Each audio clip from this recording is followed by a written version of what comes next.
And welcome back to the channel. Today we're diving into the chilling world of Soviet-era experiments. Let's uncover the truth behind these chilling experiments. Imagine this. You're imprisoned, deemed an enemy of the state. The cold, damp concrete of your cell is your whole world. But then, something even more terrifying than confinement emerges, a new form of torture. This wasn't the stuff of nightmares, but a terrifying reality for many prisoners within the Soviet system. We're talking about chemical and biological weapons testing, a dark secret the Soviet Union fought desperately to keep hidden. One of the most insidious substances they experimented with was sarin gas.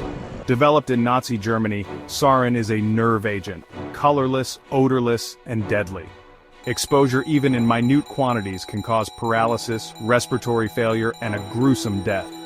The Soviets saw its potential for incapacitating large groups of people and set about testing it on their own people.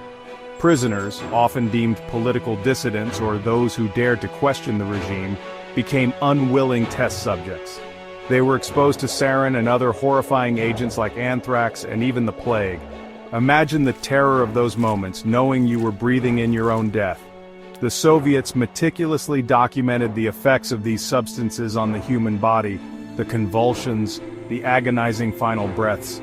They wanted to understand the precise dosages needed to incapacitate or kill, turning human beings into data points in their twisted experiments.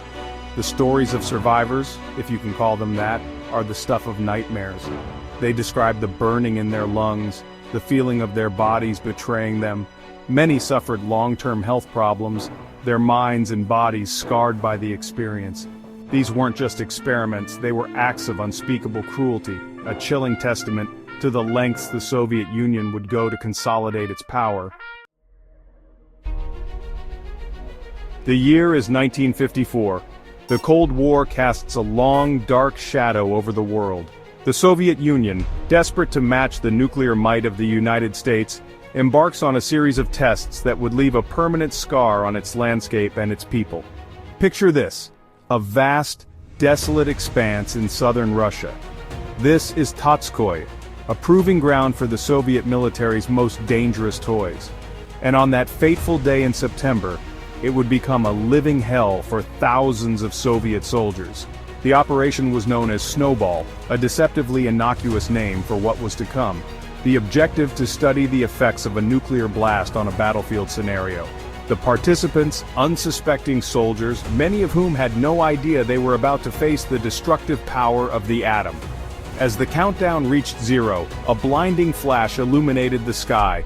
A mushroom cloud, a terrifying symbol of human ingenuity turned destructive, rose over the horizon. The ground shook with unimaginable force, and a wave of heat and radiation washed over the landscape.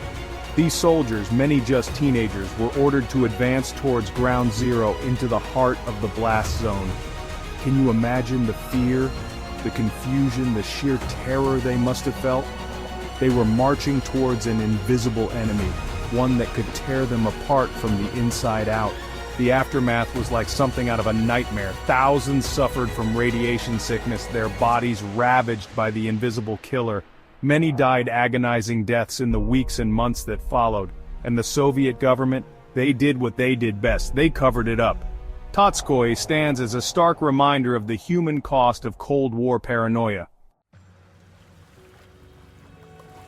The human mind, the seat of our thoughts, our memories, our very essence. Now imagine a force so powerful, so insidious, that it could warp your perceptions, twist your thoughts, and turn you against yourself. This wasn't science fiction. This was the chilling reality faced by countless souls who fell victim to the KGB's mind control experiments. Deep within the bowels of Lubyanka, the KGB headquarters, a sinister program was taking shape. Fueled by paranoia and a thirst for control, Soviet scientists embarked on a quest to unlock the secrets of the human mind. Their weapons of choice? A terrifying cocktail of hallucinogens, psychoactive drugs, and experimental compounds. Their goal was as simple as it was chilling: to control human behavior, to break down resistance, to create programmable assassins. They envisioned a world where they could plant suggestions in the minds of their enemies, turning them into unwitting puppets.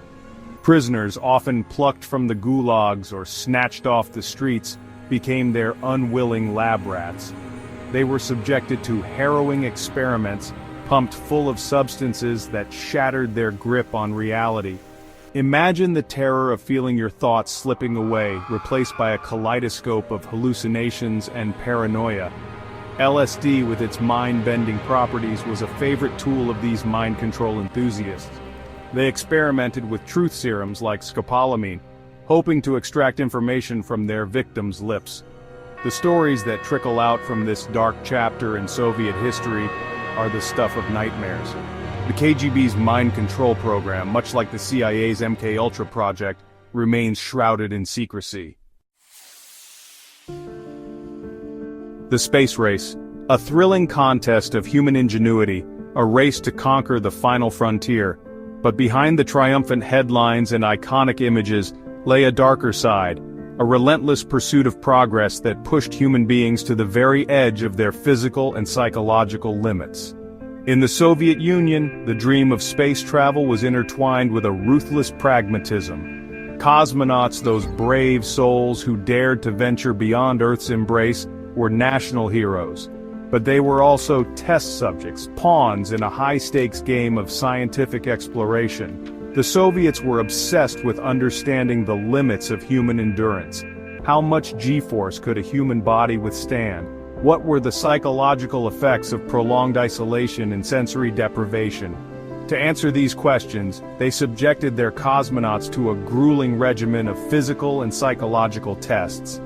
Imagine being spun in a giant centrifuge, your body subjected to forces that make you feel like you're being crushed, or being sealed inside a claustrophobia-inducing isolation chamber for days on end, deprived of all sensory input. These tests were designed to push cosmonauts to their breaking point and beyond. The Soviets wanted to know what made them tick, what made them crack. Rumors persist of even darker experiments conducted on unwilling participants, perhaps prisoners deemed expendable by the regime. The cosmonauts who returned from their missions may have been hailed as heroes, but many carried the invisible scars of their ordeal. The Soviet space program, for all its triumphs, serves as a cautionary tale. In the depths of the Soviet Gulag system, where despair and brutality reigned supreme, there existed a peculiar kind of prison, a place where the brightest minds were held captive, forced to serve the very regime that had imprisoned them. These were the Sharashkas, secret research laboratories where intellectual brilliance was twisted to serve the needs of a totalitarian state. Imagine this: you're a brilliant scientist, an engineer, a visionary, but you've fallen afoul of the Soviet regime. Instead of a cold, damp cell, you find yourself in a Sharashka, a prison that's also a high-security laboratory. The Soviets, despite their brutality, recognized the value of intellect. They rounded up the best and brightest minds in their gulags, scientists, engineers, mathematicians, and put them to work on projects deemed vital to the state's interests. The conditions in these Sharashkas were a strange mix of privilege and paranoia. The scientists were relatively well-fed and housed, their basic needs met. They had access to equipment and resources that most other prisoners could only dream of. But they were constantly watched, their every move scrutinized by the ever-present eyes of the KGB. The threat of being sent back to the brutal reality of the gulags hung over them like a dark cloud. The projects they worked on ranged from the mundane to the terrifying. Some were tasked with improving infrastructure, developing new technologies for mining or communication. Others found themselves working on projects with far more sinister implications. The development of biological and chemical weapons was a particular focus of the Sharashkas. The story of the Sharashkas is a complex and troubling one. The Soviet Union may be long gone, but the echoes of its dark past continue to resonate. The stories we've explored today of chemical warfare, nuclear testing, mind control, and the exploitation of brilliant minds offer a chilling glimpse into the human cost of unchecked ambition. It's a stark reminder that even in the pursuit of noble goals, we must never lose sight of our shared humanity. Stay curious, stay safe, and I'll see you in the next video.